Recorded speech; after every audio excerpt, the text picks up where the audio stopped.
I was telling somebody like the other day, like I was like, I need to figure out a way to like incorporating like the 140 people who like helped sponsor the first book. So I was like just leaking up the redesign, but I was gonna do like the brick by brick thing for one of the like when they're the first opening scene when they're like walking past that wall, just everyone's name in the book Oh yeah. in Well, on each brick. Fly. as long as my name's in the first brick, I'm okay. You want first brick? I'm gonna put something on it. You tell me First how brick? much to put on it. All right. What I'm looking forward to is when Mama finds Eric's name is ahead of hers.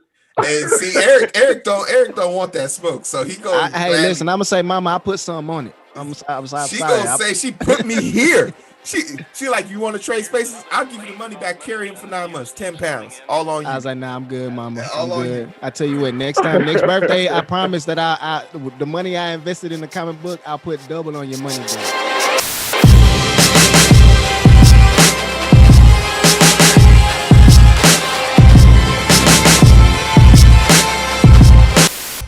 All right, welcome to another episode of the Identity Movement. I know what you're thinking, right? Me and Eric been a lot more vocal. We've been a lot more, proactive in putting this content out for you. That's a sign of love and commitment right there. So if you're watching this right now, all we need is a like, share, subscribe, and a plethora of other things, $1 million, but we're not going to be greedy right now. We're going to be proactive and use this time wisely because we have Hannibal back in the booth. And if you saw the first episode, the first tandem episode of 2021 of our whole entire career, you know that Hannibal is an illustrious author for comic books, and he has a plethora of things he can go down through. All the information will be in the description below. But Hannibal, welcome back to the show. Thank you for joining us. And as always, we have Heero, your host, and then our awesome ET Facts, the co-host, the man with all the knowledge that you need when it comes to books, because he carries the Constitution with him at all goddamn time. You hear me? Don't you dare challenge him. Don't you dare ask him any questions. He'll put it on blast. How you doing, Eric? I'm good, man. I'm good. I'm ready for lunch already. I'm gonna lie to you. I'm hungry. Oh man, okay. We're not even going to the next topic. Hannibal, tell us how you doing, man. We appreciate you coming back for another show. We appreciate the gems that you dropped in the first show. If you haven't watched that, please go check it out. But Hannibal, how are you? I'm very good. I'm very appreciative to be here, and I'm definitely gonna be looking up for that emollient clause in the Constitution. I'm gonna need you to holler at some facts. I need to break that down a little bit. My sister's a lawyer, so she's like, "No, you don't know about your clauses." I'm like, "I don't." No. And you know what? I tell people all the time, lawyers just want to argue, and I feel every single ex-girlfriend I had, I always tell them, you could have been a lawyer instead of sitting here breaking my heart. You could have been making money for the courts. But that's just me and my vendetta. I won't bring this on the podcast. But what we are going to do on the podcast today is we're going to take a social and a little bit of a political stance here, and we're going to talk a little bit about what social structures we understand as Black men, and structure that we're all familiar with, hopefully by now in 2021, and for what reasons is really important, is Black Lives Matter.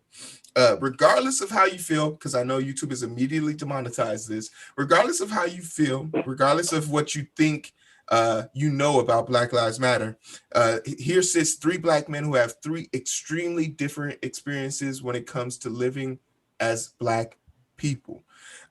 We don't sit here and pretend that we know it all, and we don't expect you to sit there and judge us like we know it all. But our experiences are our own, so we ask that you at least respect that, and the people who want to share that in the comment section below.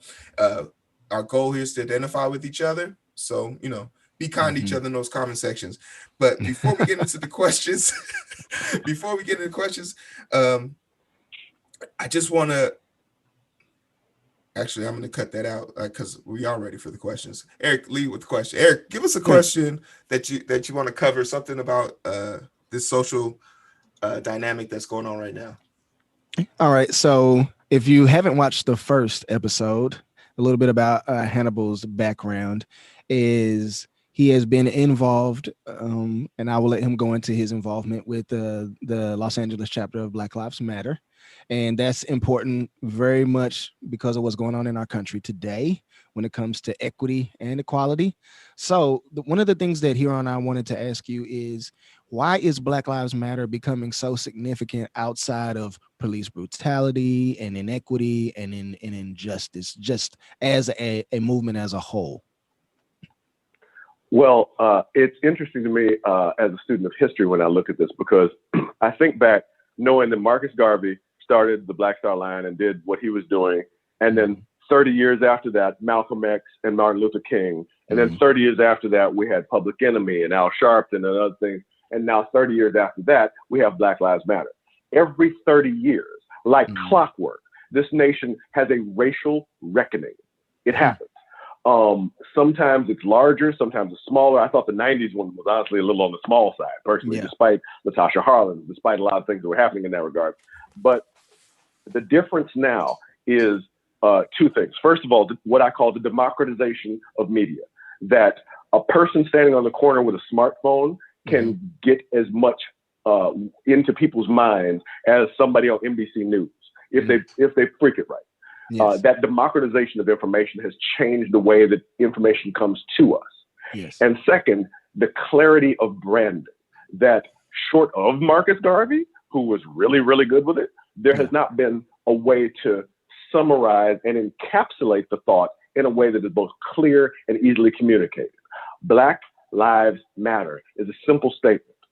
And people who come again, like, for example, the All Lives Matter crowd, or the Blue Lives Matter crowd, immediately it says, if I'm saying that my house is on fire, don't tell me all houses are on fire. We need to put out my house. So it immediately shows a desire to invalidate the suffering of people when they come at that. It's that kind of branding from a marketing and advertising standpoint is $1 million brand. It's amazing. And being able to democratize and proliferate that message the way that we now are has changed the way that it is perceived. That's why, if you look at the calendar, we're going a little bit longer than Marcus Garvey went. We're catching up with what the Panthers did in terms of that kind of a time frame. So this moment becomes a movement, as the women who started Black Lives Matter themselves say, and that has galvanized people in a way that forces even, Kamala Harris had to answer to the daughter of Melina Abdullah at a campaign event, that Joe Biden has to address it in stump speeches. This is something that is affecting the politics in a larger sense, because we're able to mobilize more people. More people are on the ground saying, this is wrong. This has to stop. And something has to happen. When you see, WNBA players and white people wearing Breonna Taylor t-shirts, that's all because of the importance of marketing. Encapsulate this thing. Breonna was asleep. She was innocent. She did not need to die. And yet state-sanctioned violence says, you're dead and we will face no consequences. In a nation of, we're the good guys and rights and wrongs, that message don't fly no more. You can't propaganda your way out of that with a Dick Wolf Law and Order episode. It's not gonna work. We ain't seen too many episodes of SVU. We know the secrets now. Y'all ain't fucked up. Yeah. Exactly. No. Go ahead, Eric. No, I'm just saying what you said, I think is speaks to several points. The first one is I would like to know what your thoughts are about, I guess what we consider them allies, non-Black people joining into the struggle.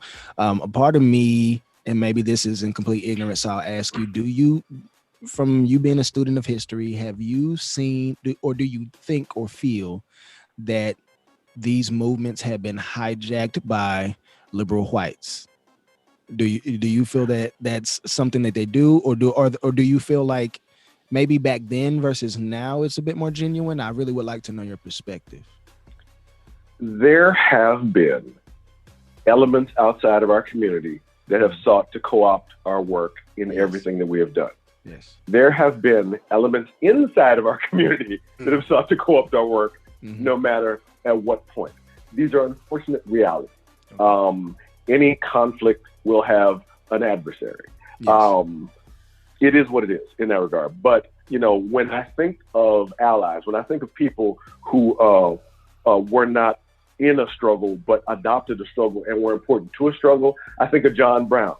I think of who literally raised up a rebellion against slavery. I think of Jane Fonda, who funded the Black Panther Party, who was willing to go to jail for her beliefs, who was willing to sacrifice elements of her career and would not shut up. Still hasn't. I think about things like that. And I see the possibility of allies, but as Martin Luther King said, the danger is more in well-meaning whites who value order more than justice. Wow. That's a perfect answer. Heero. The thing that I always like to get a perspective on is when you became the communications director for Black Lives Matter in Los Angeles, what was the origins of that? And like sort of how did it feel to be sort of because when you say communication director, you are literally the brunt of it. Like you are going to get the calls, you are going to get the emails, you're going to get the discrepancies, the news posts, you're going to have to come back and argue down conspiracy theories. Like you have to be on your toes about this. So just what was your origins and how was it? Because you carried the weight. So how do your shoulders feel, man? Well, to clarify, I was co-head of the communications team alongside Melina Abdullah, who was the one of the main organizers there. I did a lot of that work. I especially worked in the digital realm because the websites are, again, my thing. So that was one of the areas of focus for me. How it started? Well, for example, in 2013, Alicia Garza, Patrisse Cullors, and Opal Tometi started Black Lives Matter. In 2009, Patrisse Cullors danced in my wedding. Wow. So our relationship goes back a long time. You know, we are, you know, we've been in each other's presence a lot. We know a lot about the vibe there. So my wife was in Black Lives Matter before I was, and she brought me into it. And they recognized the skill set that I had. I was asked to serve in certain ways. I was happy to serve, and I worked at doing that. What I normally believe, coming from an advertising and marketing background, is that I don't need to argue against wrong facts. I need to proliferate the right message. So I would much rather drown somebody out with the messages I want people to hear than to sit and nitpick every article of why somebody's wrong in their criticism of me. One of my favorite lines when I deal with a lot of stuff like that is from Big Sean. I can't hear you from the other side of the TV. I know you're over there. I see you doing this, but I can't hear you because I'm over here. Yeah. So as for how my shoulders feel, you know, like I said, my mother was a Black Panther. You know, I've done this work since the 90s. I was in a mentoring program in Nickerson Gardens, a housing project in Los Angeles. I was in a African-centered rites of passage organization. My kids are coming up in this now. It's a generational struggle. You know, to Star Wars, you know, you don't just get to be Leia as a teenager fighting against the Empire. You also have to be Leia as a senior citizen fighting against the First Order. It's a generational struggle. It will continue to be a generational struggle because it's bigger than me. It's bigger than people. It's a movement that happened over time to us. So it has to be dismantled over time by us. Mm-hmm. Wow. So the way that, okay, this is like using your mother's experience and the way that the Panther is organized. I'm a huge student of Black Panther history. I am a big Fred Hampton, Huey P. Newton fan. Fred Hampton's story is one of the most aggravating stories that I've ever seen in my lifetime. And every time I see it, it makes my blood boil. Even the dismantling of the party just makes my blood boil. The things that were allowed to happen in our communities. I mean, again, and it's like you said, it's a 30-year struggle from the 60s to the 90s. They've literally allowed certain organizations to pump drugs into our community to destroy the movement. If they numb us with the medicine, then we won't go out and advocate for ourselves. And I see a more clandestine approach to oppression. But can you kind of maybe share some of your mother's stories, maybe some things you remember as far as organizing then versus how we do it today? That's actually a fun story because I came home from college my sophomore year and I was super Black, walking stick, X-Clan verb stick Black. And I was like, "Rrr." And in passing, my mom mentioned something about Fred Hampton. I'm like, "What do you mean?" And she's like, "Oh yeah, I was in the Panther Party in Chicago." I'm like, "Why would you not tell me that?" With everything that I'm going through, trying to reinvent it, why would you not tell? What is wrong with you? And she said, and I quote, "I didn't need to give you a reason to hate white people. They were going to do it for me." Wow. So, and it really hit me at the time. I was like, okay, wow, okay.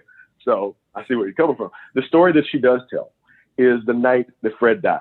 That she was in the Panthers because she was dating this dude who was called Shababa, and they were told that something really important was happening in Joliet, and that they had to mobilize and get a whole bunch of Panthers out to Joliet real fast. So she hops in the car with Shababa and them, and they roll out to Joliet, and they got there. And there's a moment when they're all standing around and there's nothing there that they were told was going to be there. And there's a moment when they all stop and they think, oh no. And they rushed back to Chicago as fast as possible. Mm-hmm. And of course, it was far, far too late. And that sort of thing, that sort of story reminded me of a lot of things. It's one of the reasons why I work in communications, because had they had a better communications accent, if there was somebody that they could have been like, yo, are you on the ground in Joliet? Can you verify these results? If when they got to Joliet, were able to reach back to somebody, yo, can you get eyes on the chairman? And so on and so forth. If they had a better infrastructure, maybe they wouldn't have been so vulnerable to this. But we're forgetting, Fred, I don't even think Fred was 22. I think he was like 21 years old. You know, these were young people who had never done anything like this. Yeah. And they were doing amazing work on just willpower alone. Yeah. So, you know, I don't want to say I don't want to take anything from their accomplishments first. No, definitely but not. And I recognize that with better support, if the people from the nation, if the people from the Black Star Line and be like, yo, young blood, let me tell you this. Let me tell you how they're about to holler at you like this. We wouldn't have to reinvent the wheel every 30 years. We wouldn't have to keep doing this every 30 years. Wow. I think it's pretty like astounding. Like a big reason why me and Eric started this is because one, we don't see too many people that look like us even talking about this. And two, there was a certain level of aggravation I got when, and granted, they were telling our stories, but they weren't people who looked like us. So they would use words like, you know, the young African American. No, this brother got shot. Not this young African, this brother got shot. Like just their way of talking about us didn't roll off the tongue well. So me and Eric decided, man, and we've been on the platform now for 4 years, going on 5. We've almost beat the Confederacy. And a big part of it. Wait, status update, dead. I'm just dead now. Yeah. And a big part of it for us is this is like our way of chronologizing the history, because the Black Panther is being those stories are being told now on the silver screen, but the underground are going to the Hollywood to hear our stories. If you're going to Hollywood to hear our stories, you're not hearing our stories. No. But right now, right here, this right here will be forever immortalized on the internet and will be able to be passed on, so that when this eclipse happens again, maybe we can cut that half-life in half. And if we could just cut it in half and make it a 15-year rotation, it just applies more pressure. So I think it's amazing how you say like that level of communication. Like if only 6 people watch this today, but 100,000 watch this in 10 years, we had done something. You know, we've accomplished something that we probably didn't know we were even building up to do. So you know, as men in their 30s, we like to think that, you know, the time we take away from our career life to put time into this is well spent. Like me and Eric have no qualms about that. So then I guess another question that, you know, me and Eric have like constant transition, because this wasn't really on our radar for like the first year. And it wasn't until we ran into Benjamin Dixon, Mondale Robinson, and Marcus Harrell that we started thinking about this out loud. Like, you know, we thought about the Japanese internment camps and how they got paid, and how the Irish came and they got paid. The Italians were discriminated against, so they got paid. Reparations has become something that we have put at the top of our list.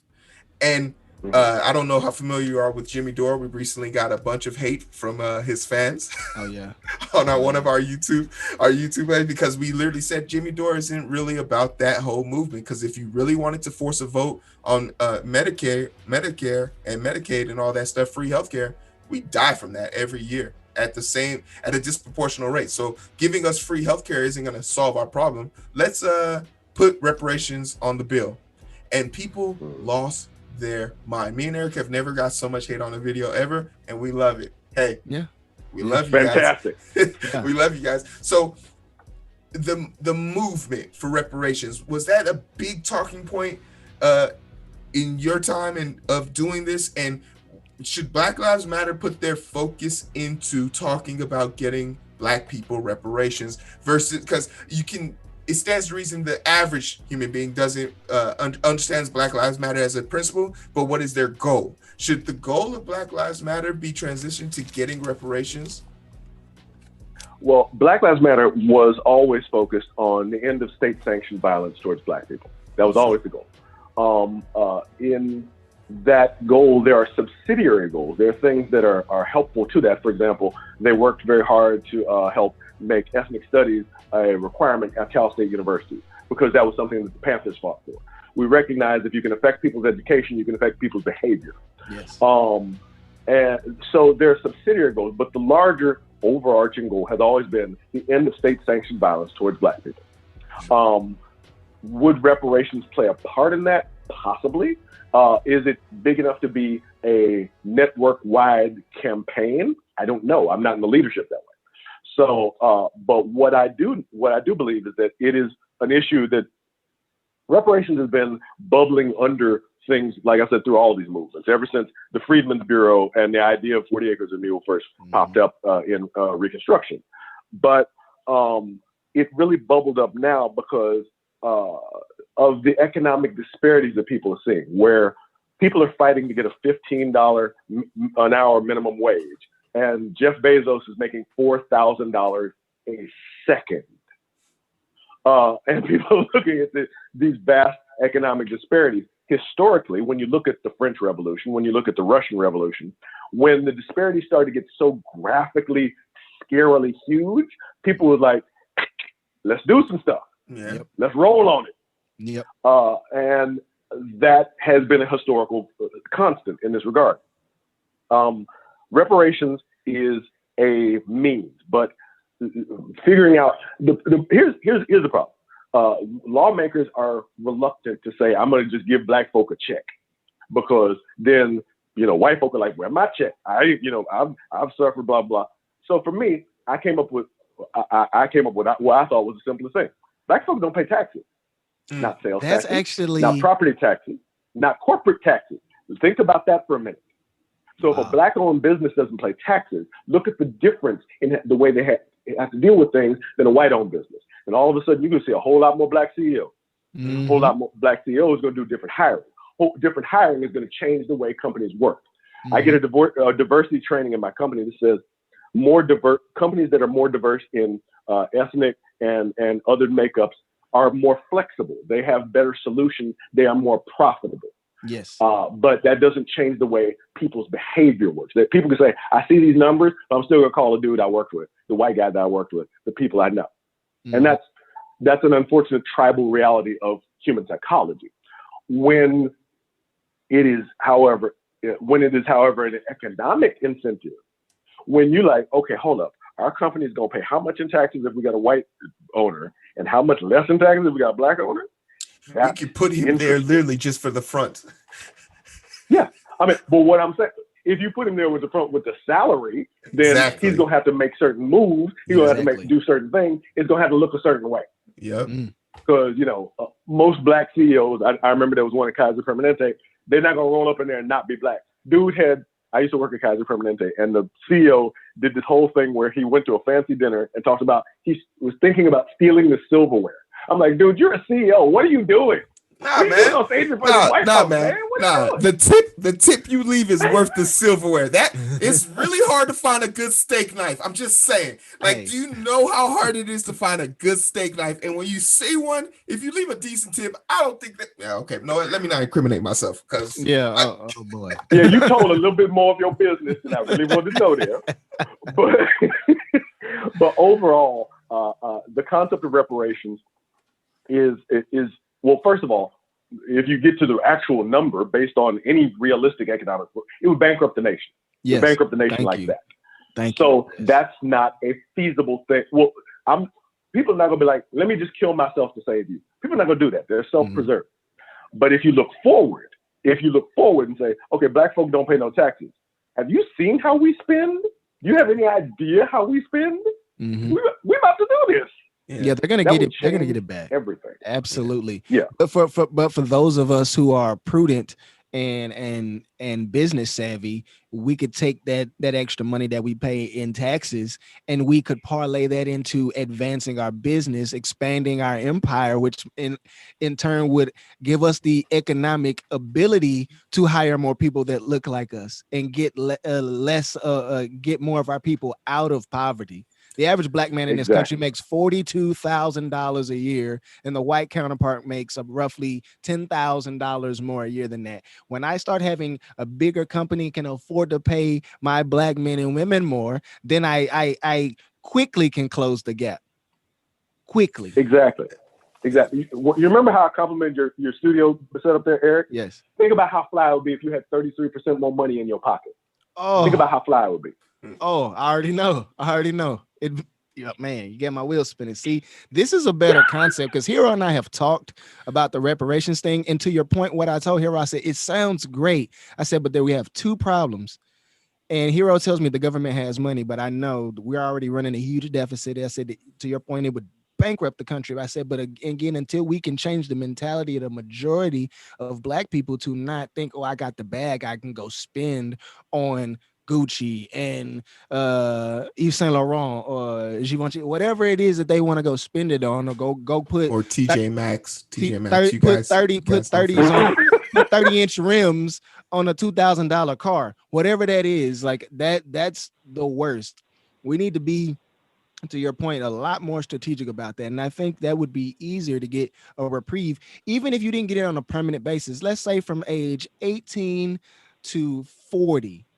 You didn't have to pay any taxes on earned income if you're black in this country. What incentive would that give you? What kind of fire would that light under your rear end to get out here and to 10x your money every year? Somebody like me. Not just earned income. Let's say that you didn't have to pay sales tax. So when you buy a car, you pay sticker price, player. You roll out on sticker price. Yeah. When you buy a house, you pay sticker price. Oh, you don't pay property taxes on that house. That's money that you keep. Oh. See, but that means me. I'll get out when I'm turned 18, 20 years old. I'm gonna go buy a house and pay it off before I turn 40, whatever the age cutoff was. It's kind of crazy because I talk about I recently started my venture into real estate, and I'm getting my license, and everyone there's a black mogul out there who's like when you get your license, don't go to the bankers, come to me. And I was just like, with all due respect, sir, I don't know who you are and why you're reaching out. So, well, so like, you made this sound like a mafia scene. Like I was just really uncomfortable with the whole conference. I was like, with all due respect, sir. And he was like, I'm only one. You are like me, but just 30 years younger. And there's only 3% of the total Chicago population, and only 3% of the realtors are black. And he says even less than that have hair like yours and are okay with going to the hood. I was like, I'm missing your point. It's like, basically, there's a bunch of property out there that Karen is too afraid to go look at, that you feel comfortable with. And that concept didn't even hit me. He was a multimillionaire who made money off of Section 8. He's like, you look at Section 8 people as less than. I look at people who have fallen on hard times that get 80% subsidized payment, which is an 80% guaranteed check. And if they flub, the government owes you instead of you owing them. Tell me how that's not profitable. And I was just like, oh, you on some other stuff. He was like, yeah. And then I looked him up and realized that, oh yeah, he is the top leading black real estate agent in Chicago. And yeah, maybe I should do some more research before going to any of these hangouts. Yeah, for sure, man. And I think, this is a good, place to segue into our last question. This, what we're talking about, all these ideas have to do with the way that the system is currently set up versus people taking accountability. How do we deal with systemic racism as an overarching issue in the country, and balance it with personal accountability? How do those two things, you know, exist in the same vacuum? I'm going to come at this a little bit sideways. I'm going to tell a story based on something I saw. There's as we talked about comics before, I'm a big comic book person. And there's a comic book story recently that was put out in the Transformers books by a writer named Magritte Scott. I hope I'm pronouncing her name right. She's super nice. And she talked about this character Starscream, that he had been forged. He had been put, his soul was put into a war machine because they were in a war and they needed warriors. Mm-hmm. And she says, but this isn't what you were supposed to be. Mm. They put you in this war machine. They made you this warrior, and you excelled, you fought, you became excellent at it, but you were supposed to be an explorer. You were supposed to fly. You were supposed to discover. And she showed him a picture of what he was supposed to have been, and he couldn't deal with it. He couldn't deal with who he was based upon that. Mm. So there is a responsibility for each of us. And again, I'm a real Booker T person in this way, even acknowledging some of his limitations, that I have a responsibility for my life. I have to work as hard as I can and do whatever I can to make things right for me, to make things right for my family. Mm-hmm. I do this recognizing that I'm going uphill all the time. Mm-hmm. I always know I'm going uphill. I can see the difference in the grade. I went to USC, so I could see the flat and sometimes downhill that some of my white classmates were. I could see it. I can't get to it, but I can see it. And that's why I recommended this tax idea as reparations instead of cash, because they never got a lump sum of cash. They got an advantage. Mm. If you're a Dungeons and Dragons player, you know that when you roll with advantage, you don't roll with one dice, you roll with two. You get two chances to get something right instead of one. You get an extra set of grace that Black folk normally don't have the luxury of having. Wow. So I look at my personal responsibility as the things that I can do within this going uphill. Mm. I don't know what I would have been like had I not had to go uphill. I don't know how much farther I would be. Mm. And I can't know because I'm still stuck on this hill. Mm. With that in mind, each one of us, like I said earlier, I said another time, the diameter of your knowledge is the circumference of your activity, which is a Razcast line. Mm. And a lot of people don't recognize, especially people that I grew up with, they don't see the flat land. They don't see the downhill slope. Mm-hmm. They think that they're on flat land. This is all that they've ever known. This is what flat looks like to them. Mm. So they don't feel a greater responsibility to push harder because they're like, why? I'm on flat land. Why should I? Why don't I just get by? Why don't I just figure things out?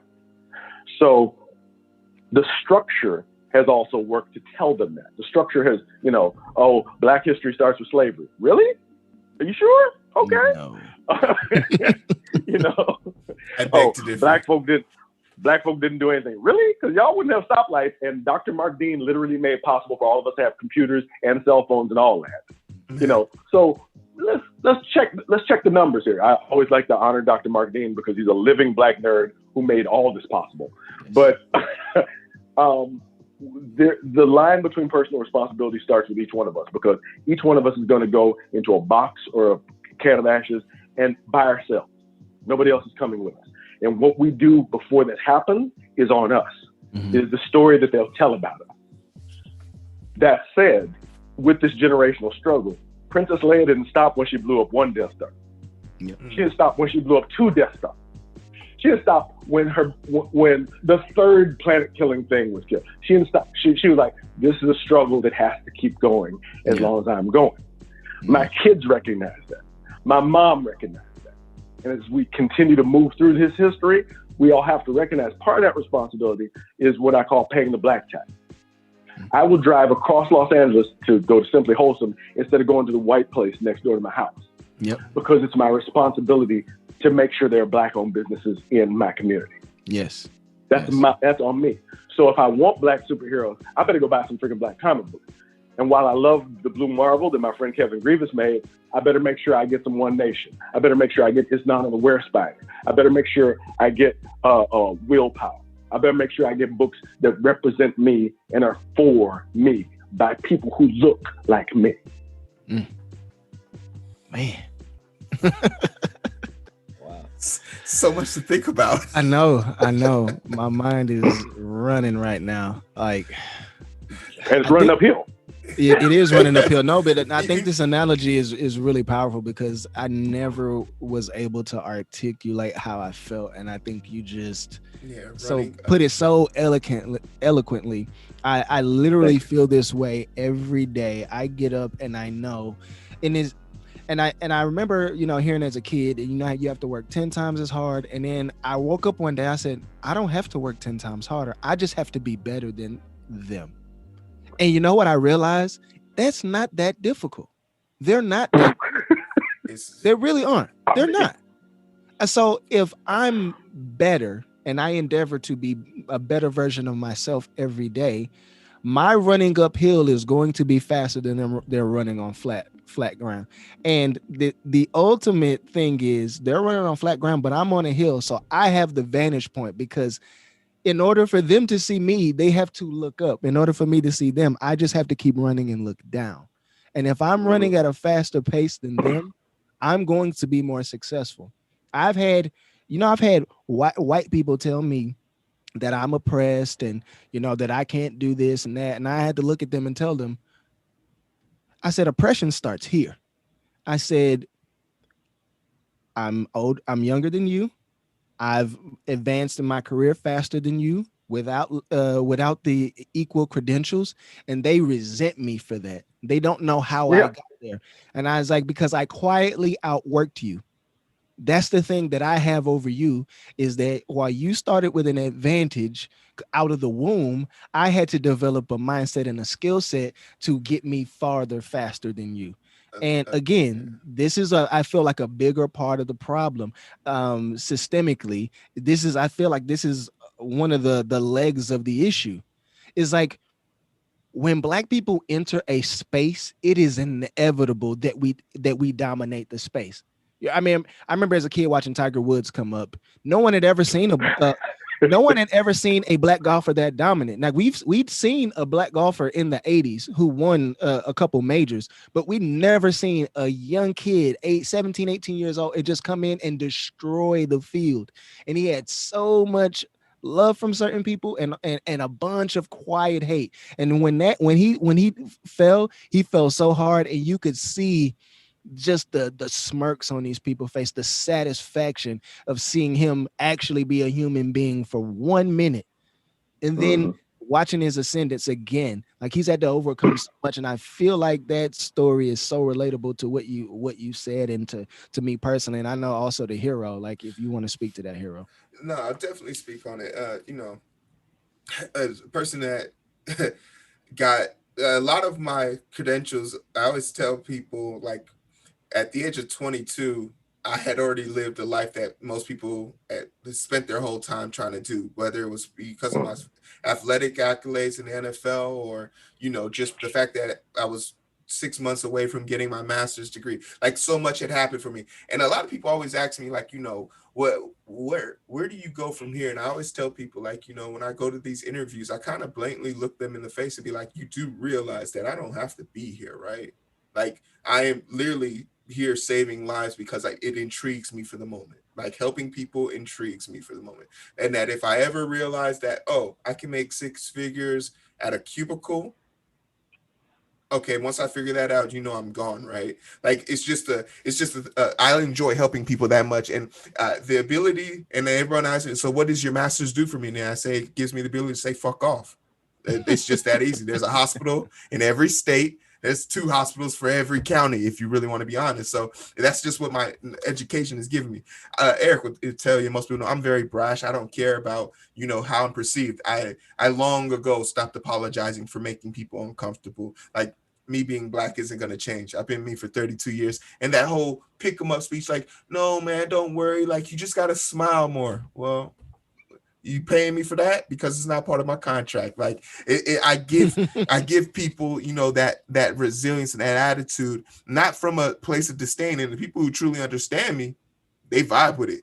But I'm in no way, shape, or form ever going to apologize. And I think it's super amazing to hear how your how you perceived your struggle and turned it into an ethic, a work Yeah. ethic that drives you. And that was something that was like mind folding because it's no longer struggle because for every piece of training just makes you better. And there's no such thing as, not getting better when you're actively pushing towards that. So once again, Hannibal, go ahead. Before I did want to say, what the three of us have done is unique, and factually, it is statistically unusual. We have to acknowledge the fact that many people, when faced with overwhelming odds, they give up. Yes. They're broken by it. Statistically speaking, that happens to most people. So, I was raised by my great uncle and my great aunt. My great uncle mined coal. He was a chauffeur. He lived through ridiculous amounts of discrimination, the like that we will never physically see. Yeah. Because the system was so much more aggressive back then. Now it's more insidious. What we have done, and this is where I'm very careful about talking about personal responsibility, that while the three of us have excelled, the three of us have worked, the three of us have seen this uphill thing and said, I got you. Many people that we cannot blame for it saw that and fell back. Yeah. We can't blame them for falling back because it was unfair to them in the first place. Yeah. When Eric talked about the people who they talked about how he was oppressed and yada yada, that's because it's easy for them to see what you could have been. It's easy for them to see because they see all kind of people who can be all kind of ridiculous things. There was a dude who walked in. Perfect example. There was two sets of people: the dudes who did Game of Thrones and the dude who did that show Dave, who walked into HBO and had no idea what they were doing and were completely unqualified for the job and walked out with TV shows. Wow. If we had a fifth of the confidence of a mediocre white dude who doesn't know what he's doing, we would be insanely dangerous, and they know it. Yes. They are well aware of it. So when the three of us at our whatever percentage of us, the 10th or whatever they want to say, excel, and the rest fall back down that hill, that's a feature. That's not a bug. That's intended that way. Because even on flat ground, a lot of them fall down. A lot of them fall down on flat ground. Yeah. Yeah. So we have so to be, again, look at the concept of grace. Look at the concept of, what is a way that everybody doesn't have to hustle out of their freaking mind, because everybody's not built for it. Yeah. My wife, for example, has an autoimmune disease. That doesn't mean she doesn't want to hustle. She can't hustle. That doesn't mean she's not talented, because she is. She can't apply her talent. She was a dance instructor for decades and now can't dance because her body won't let her. Oh, you're not working hard enough. Who's going to tell her she's not working hard enough? That kind of ableism is unfair to a humongous swath of people.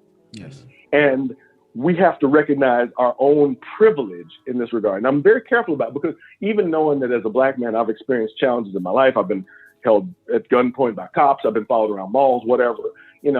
I'm able-bodied. I can walk on two legs. I have most of my cognitive abilities. I can work and stand a day. I can lift things. There's a humongous and growing number of people who can't. Yeah. And the system is built to say, screw those people. Yes. That's the system is built not only to set up this hill, but the people who are falling down it, to keep pushing them, to keep pushing them back. Yes. And the people who fall down on flat land, push them too. That's a problem. That's a problem. Wow. And that's the larger systemic problem, that in our own personal responsibility, we have to look at, what am I going to leave behind? What's this go? Will I have just run up the hill, or will I have tried to knock that hill a little flatter for the person who comes behind? Will I have tried to say, wait a minute, no, you're knocking down people on flat ground. That's also not cool. A white teen, Black Lives Matter protested in honor of a white teenager that was shot by a cop he had a learning disability. He couldn't understand what the cop was saying, and the cop killed him. That's not fair. It's not fair. Wow. And that's the system overall that we're looking to look at. Wow. Perfect. Man. Well, we are actually been compiling data, like crime statistics and police data, to talk about, police reformation, defunding, whatever label you want to put on it. But as soon as we finish that, we're going to send it to you before we release it, because I think it will be, we really would like your perspective on that, because we're really passionate about it, and we know that things have to change, but unfortunately, we live in a world that people say, well, facts don't care about your feelings. Okay, so we'll make sure that we literally compile the data in such a way to make the facts not care about your feelings. So when you when you have to eat this sandwich, it's not going to taste good for you, but you're just going to have to take it. And I think the grace message is one of the best things, because Heero and I have often gone back and forth. He always has to remind me, he says, Eric, most people aren't built like us. They're just not. You can't punch down at them.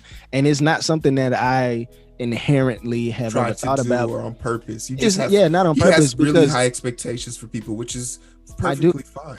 Because I believe that the majority of Black people are capable of more than they currently do, and part of it I know is education. Part of it is situation, circumstantial. It's environment. Nature versus nurture, whatever you want to call it. And I know that again, Black people can't become something they can't see. So I have to be that, and then go show them that they can become that. Just like Heero does when he goes back to Pine Bluff and. In a mentorship program, just saying, hey, I'm this, I do this, I make this, you can do it too, this is the path to get there. And then instead of watching them roll down the hill, is making sure that I put up some stops to catch them on the way down, and then say, hey, rest, and then get up and keep running. I think that's where Heero and I are. Yeah, we really love that idea of, like, when I created the book club, it was so strange because this was just a bunch of dudes who were passionate about reading books but didn't have a platform for them. And I was like, I'll host your podcast for you. I will get up every morning, read your stupid books, whatever y'all want to read, but you have the platform, and now people can see it. People see these men, these dark men out here reading poetry, out here reading fantasy, out here reading the miseducation of the Negro, and being like, damn, they was talking about this in 1930. Yeah, bro. Shakespeare ain't shit, ain't he? Like, just getting people to realize that that's like the thing they want to put forward. But I got a couple books I'm gonna send over to you. I got some stuff for you. Oh, please send it. Please send it. Oh yeah, please send it. We love books. We got. I think we're through the fourth book, and like we've just been rolling. I think we're taking on the behemoth that is Obama's book this week. So like the memoir, 768 pages of the Obama goodness. And you know me, I like Obama, but I'm not a fan of Obama. I like him, but I'm not a fan of him. So I'm reading this book with Teak, and the first couple of pages he says shit, and I was like, okay, Barry, talk to me there. Tell me how you feel. Yeah, Barry ain't got to impress nobody. Barry ain't got to run for that no more. Yeah. Barry ain't got shit to worry about. But we really do appreciate you coming on, spending quality time, and just from a person who lived in the generation that me and Eric read so much about, and having the honor of having a mother part of the Panthers, and just being able to share that piece of history that we can now take and share that story. Because I don't think there's ever been a movie that talked about how there was a miscommunication on that level, and now me and Eric have that story to tell. February, Judas and the Black Messiah. Chairman Fred's wife and son were very heavily involved with it, thanks to Ryan Coogler again. So yeah, February, Judas and the Black Messiah. You'll see the story. Oh, perfect. Excellent. See, I'm excited. I'm about to put that in my browser right now. Excellent. But for the most part, just real quick, run down your social media for us, Hannibal, where they can find you, any projects you want to plug, and all that will be in the description below. Yes, sir. Okay. You can find me on social media using @Hannibal Tabu, HANNI, B as in bounce AL, T as in tough, A, B as in bounce U. That is on Twitter, Instagram, Tumblr, Facebook, the serial number, the USS Flag toy that they sold in the 80s, and everywhere that you want to be. My review, I also have HannibalTabu.com as the website, free webcomics on operative.net, reviews every week on bleedingcool.com, weekly on the iHeartRadio podcast Nerdorama with Mo and Tawala. That's Wednesday mornings. The 4 books coming out, which is War Medicine #1 from Wonderman Comics in February. Noir is the New Black anthology for Fair Square Comics in February. All Black creators doing noir comics. I'm trying to remember everything so I don't screw up. Cyberpunk. Thank you. Cyberpunk. Thank you. Black-owned publisher, MB Media, Cyberpunk. That is out in February. All Black creators doing prose Cyberpunk stories. MPLS Sound in April. co-written by Joe Illidge on Humanoids Publishing, and I did the free web comics on operative.net. I know I'm forgetting something, but it's been bothering me. Oh, that's most of it. And if you follow the social media, it'll pop up. Yeah. And don't worry, all of this will be in the description below of this episode and the first episode. So check that out. But for the most part, Eric, where can they find us? Find us right here on Instagram and on YouTube. We live on YouTube. We got so many videos now. So go ahead and hit the subscribe button, turn the notification bell, set it to all so you get all the notifications when we drop a video and go live. Our Instagram is active. Our TikTok is also active. So all of those are at the Identity Booth, and be expecting to see greatness from us in 2021. As Thank always, you for having me, guys. No, Hannibal, it's thank you been so much. It's really means a lot. You identified with us, so we appreciate it, man. Thank you so much. Like, easily. Well, it's the first tandem episode, so we don't have. You set the bar high as hell. You set the bar high as hell. Like I was sitting here because Eric, I don't know if you know how I met Hannibal. It was you told me on Clubhouse, right? Through Clubhouse, and like that day I went on, and so many people like just rushed our page, and I was just like, okay, time to do the interviewing process. I guess no one told me about this part, so I'm like, all right, cool. What's your story, and what do you have? Well, I'm a vegan mother. Okay, congratulations. I think that's awesome. But we talk about Black social politics and social issues. Well, I like vegan food. And I was like, once again, I completely hear you. Not opposed to it, but how could I make an hour episode out of this? Like, what and then they hit me with Go ahead. I was going to say, this book ironically sits on my desk, Enemies, The Clash of Races by Haki Madhubuti, Chicago. And he has a line in there that says, every action of an oppressed people is political. So a vegan mother, a woman who's fighting against the meat-heavy politics and marketing of this country, that is kind of political. That actually does have a swing. My wife has been vegan for a number of years. I'd be interested in seeing that. Yeah. What's the name of that book again? This is Enemies, A Clash of Races by Haki Madhubuti. I've had this since I was in college. This is one of the most important books I've ever. I mean, it's so good. It's all. You can see it's all the highlights. All. No, definitely not. I guess the scope of my imagination was too small. So I now have okay, well, tell me, how do you feel about food deserts? Okay, I can talk about food deserts and this, and we went on roll with that. So now it's just trying to find content that's pertinent to, because me and Eric have been desperately trying to get our numbers up, because we know that once you get to 1,000 subscribers, you get into a different algorithm set where you can be a little bit more, you don't have to be so niche down. Me and Eric definitely have to talk more about stuff that we wouldn't necessarily talk about. We brought back sports, we brought back Karen moments where we just literally review the Karen of the week.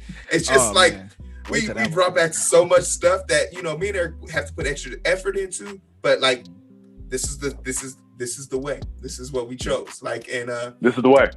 So for me, I was just Clubhouse has been such a useful tool, but it's one of those things where it's gotten to the point now where I'm okay, I get it. Okay, you're a clown, and you feel like you're being oppressed because clowns got a bad rap in 2018 because they were showing up on creepy sides of the roads. I get that, but what does that have to do with Black Lives Matter? Can you help me talk about how this has to relate to police shooting? Has any clown been shot by no? All right, man. I'm sorry, I can't help you. Not by the cops. No, not by cops. No, some dude was standing on the dude's porch trying to get an Instagram video, and he got shot. I'm just saying, the Joker's been shot a lot of times. He just keeps getting up there. I don't know. Yeah. I don't know. So I mean, we won't keep you here, man. We could really shoot the breeze all day, but seems like every night. Don't care who's wrong or right. I hope the end is sight. Slow it down and we can catch the vibes.